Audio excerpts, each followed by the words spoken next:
Our guest speaker today is one of my favorite people. Linda Neale is a writer, retired school psychologist, a ceremonialist, and founder of the nonprofit Earth and Spirit Council. After graduating from Stanford University in the early 1970s, she taught on the Navajo Reservation and was introduced to the power of ceremony. She received her master's degree in psychology from Portland State University in 1978.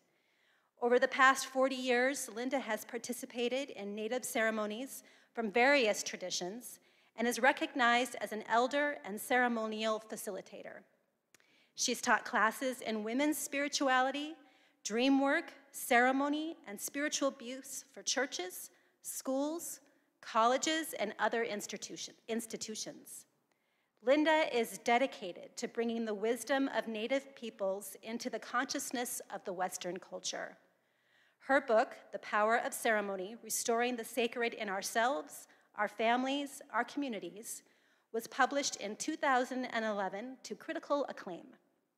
Her husband of 30 years, Rod McAfee, was an Akma O'odham ceremonial leader. He entered the spirit world on March 23, 2021. Linda is also my friend, my personal friend, and my mentor for over 20 years. And it gives me great pleasure to welcome her into this space and this time with our community here at Cedar Hills.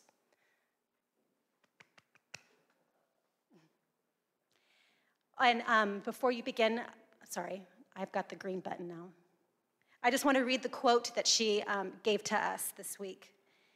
The warrior's task is to take care of the elderly, the defenseless, those who cannot provide for themselves, and above all, the children, the future of humanity. And that was a quote from Sitting Bull. Thank you. Hi, everybody. I wanted you to see my mask because it's a symbol of my husband's tribe, but I am going to take it off. And JJ kind of, it's hard to pronounce Akama O'odham. What we call them is Pima. But the story behind that is that when the Spanish first came to the O'odham people in Arizona, they would speak Spanish to them like they were supposed to understand that somehow. And the people would say, Pimash, Pimash, which means I don't understand, I don't understand. So that's how they got the name Pima. So anyway, first of all, I thank you for that introduction, JJ. JJ's a very important person to me as well. And when she first asked me to do this, you know, she told me that you were having this series on different religious traditions and their, you know, feelings and attitude and connection and whatever to COVID. And I thought about it, and I finally said yes. But I want you to know, first of all, that I am not a Native American. In case you couldn't tell. And so, you know, there's people that use the term these days, cultural appropriation. I don't presume to speak for Native people, all Native people especially. I mean, there's 547 tribes.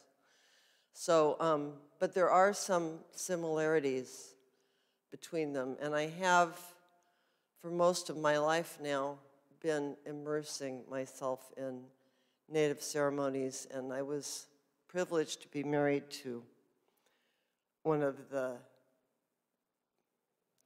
most amazing people in the world. But there was a Lakota medicine man named Frank Foolscrow, and this is what he said about, I kind of think about this when I think about cultural appropriation. He said, survival of the world depends on our sharing what we have. What we have, they meant Native people, and working together. If we do not, the whole world will die. First the planet, and next the people. And he also said, and my husband used to say this all the time, the ones who complain and talk the most about giving away medicine secrets are always those who know the least. So even though ceremonies have been passed down to me, you know, Norwegian, English, Welsh, all those sorts of Polish background person, it doesn't mean that I'm going to go out and lead a Hopi snake dance tomorrow, because I don't know anything about Hopi snake dances. So, but it occurred to me that this talk is really different than others that you've had, because others have been about different religious traditions. And, you know, Native Americans, a lot of them are Christian. And they're not one, each of their cultural traditions and practices and religious practices in the different tribes, they're different. The sun dances came from the Plains Indians, and you know, the potlatches came from the Northwest Coast Indians. But so it's really more about, you know, what is the culture? What is it? Because there are similarities. So what is the cultural heritage, and what are the similarities? And why is it, which I was pleased that I got to give this talk, because I found out that despite obstacles, Native Americans have the highest COVID-19 vaccination rate. That's interesting. This is a quote from the LA Times. Native Americans are 24% more likely than whites to be fully vaccinated, 31% more likely than Latinos, 64% more likely than African Americans, and 11% more likely than Asian Americans. So I was really glad to find that, because it fits with what I was going to say anyway, so that's always nice. But I thought about, well, why is that? Why is that? So for one thing, between 1492, when Columbus sailed the ocean blue, and the late 1600s, Native people on this continent experienced what they call the Great Die-Off, where epidemics, along with other things like warfare, famine, and slavery, but primarily epidemics, killed off 54.5 million people. 54.5 million Native people on this continent. That was about 90% of the population. So we Westerners might have forgotten about that, but I'll tell you, Native people haven't. They don't want that kind of stuff happening again. And if you think about smallpox, measles, all those things that wipe people out, some of it was intentionally given when the Army would give people blankets infected with smallpox. Anyway, horrible, horrible stuff. But that's not the only reason. Because we could all say, well, none of us want to die, or most of us don't want to die. And so I've learned some things that you could say I've adopted as part of my own spiritual life. And one of these is what Martin Heiber is a Lakota medicine man who spent a lot of his later years in Oregon, led a lot of sun dances, including the first sun dance that I participated in. And he has what he calls 7 ways of walking, or 7 principles of living, or actually what he used to call them is the 7 commandments. And he'd say, these are the 7 commandments, but there's no thou shalt nots in them, which I liked. Anyway, so they're positive statements. And I've thought about how do these guidelines, which are pretty, even though they might not, all the different tribes do not address the same things, really. But there's a lot of similarities. So how do they relate to COVID? And the first principle that Martin taught me was health. Health. So that's pretty basic. You know, and what does that mean? And it's just not my own personal health, because you can't be totally healthy within a corrupt, dysfunctional, you know, unhealthy system. If you want to read more about that, you can look it up, Google it, the Stanford Prison Experiment. I went to Stanford, so anyway, look it up. And how do we live with health? And how do you, people, all the zillions of people are in this audience right here, how do you live with health? And for the Navajo, where I do know something, I've spent quite a bit of time down there, the Navajo health is about balance. It's about their word for beauty. When you talk about the beauty way, maybe some of you have heard about that term, it's actually Hojo. Hojo means beauty, truth, balance, harmony, connectedness, all rolled up into one. So in the Navajo way, Hojo, illness means that we're out of balance, and Hojo needs to be restored. That's a big project. But the second principle is what Martin called generations, and that means that you live for the 7 generations that are in front of you and the 7 generations that are behind you.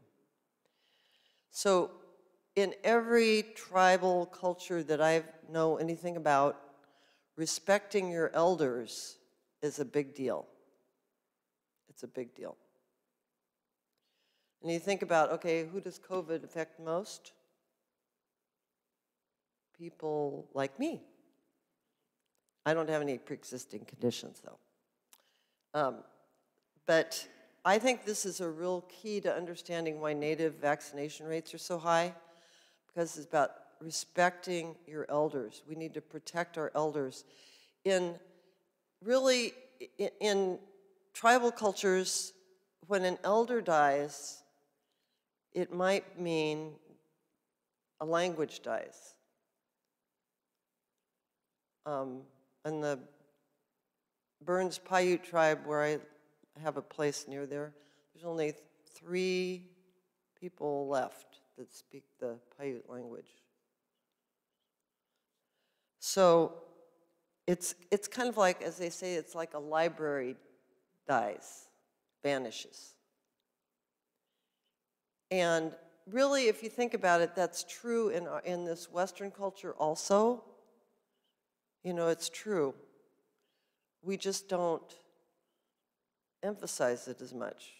We don't know that. We don't connect with our elders as much. But one time, one of the very first sweat lodges I ever went to in Portland, afterwards you always have a feast after the sweat lodge, and we were in line for the potluck. And there was this little girl there, she was maybe, I don't know, 7 or 8, and a little Native girl. And I was in line, and I said to her, well, go ahead, go ahead, you can go in front of me. And she said, no, she didn't want to do that. I said, no, really, it's okay, you go ahead. And her grandmother was there, and she said, no, you go first. She has to learn to respect her elders. And if you want to do something really radical in your life, when you go to a potluck, have the elders go first. It's like shaking up my family totally. My brothers and sisters, and you know, when I say elders first, it's like they give me dirty looks or something. Anyway, so in August of this year, there was a poll of Native people by the Urban Indian Health Institute, and they found out that 75% of people were willing to get vaccinated, and the primary motivation that those people had was a strong sense of responsibility to protect the Native community and preserve cultural ways. That was their primary motivation. So the third principle is, or way of walking, is respect, or Martin would sometimes use the term pity. And I'll tell you what that means, because this kind of respect has to do with all my relations, that we're all connected, that everything deserves respect. Pity is what Martin used to say, we're all just pitiful human beings. And I used to think, oh, gee, that's too bad, he must have poor self-esteem or something. And until I became a sun dancer myself, and I learned how dependent I am on water. Without water, I'm nothing. Without air, I'm nothing. We're totally dependent on what's around us. We're dependent human beings. And I think we're gradually maybe learning this, pretty gradual. But the forest fires, I'm sure you all experienced the lovely sense of breathing in all that smoke and how it just, it throws you off. It really does. And the storms and the floods and everything that Mother Earth is throwing at us these days. So the next principle is quietness. And I don't know exactly how that pertains to COVID. Because personally, for me personally, I will just tell you that this is one of the hardest ones for me personally to live up to. And my husband, who was a very quiet person, he and I were an interesting pair together. So the last one, oh no, not the last one. Truth or power, that's another one. And so truth is really important. And what is science other than a way of just trying to discover what is true?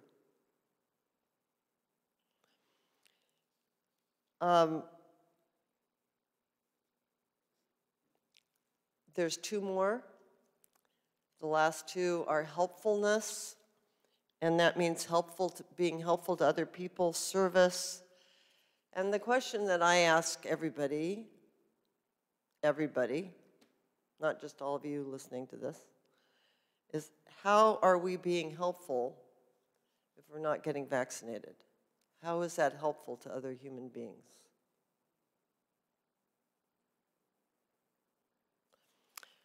And the last one is happiness. Martin always used to say you start with health and you end with happiness. And that's why I always put happiness last. So, I think there's a lot to learn here. I've learned a lot by thinking about this and also being part of this culture and thinking about how do you get to happiness. So to that end, I want to remind you that what my husband would say is that you are all good people. He'd say that no matter where he went. You're all good people. You see, I know that. And thank you, JJ, for inviting me to come today. And Mitakuya Yasin, which is Lakota for all my relations.